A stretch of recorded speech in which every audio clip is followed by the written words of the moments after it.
Wow, it's kind of interesting because I'm sitting here thinking about like freedom and independence, and I think of like how that relates to our country, the difference of freedom and independence, and then how that relates also to a Christian experience.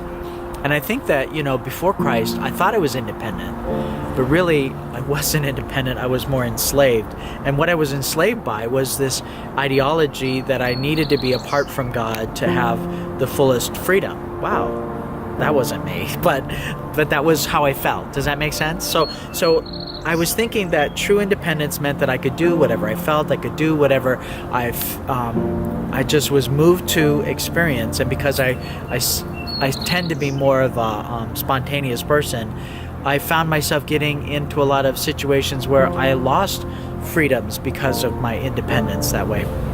And then I think of when I came to Christ and the difficult transition that was to think that here I had to give up everything, my identity, even my character traits and this kind of stuff. And I give that over, and you think that you're losing freedoms by that.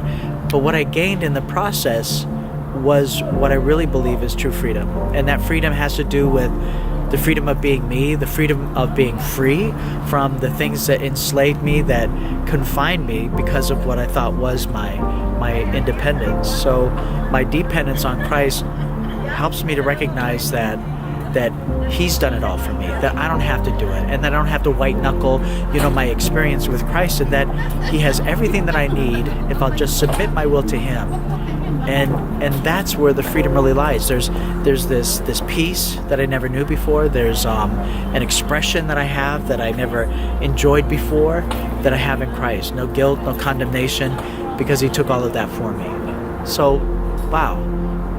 I gave myself a new definition of what freedom is. And I think I answered the second question, didn't I? Yeah, I think that was both.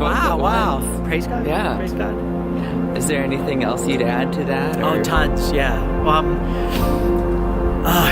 I think about, what freedom really is in Christ, and it's still something that's moving, that's growing, that, helps me to realize that the freedom that I experienced yesterday in Christ is still limited compared to what I feel in the freedom of Christ today.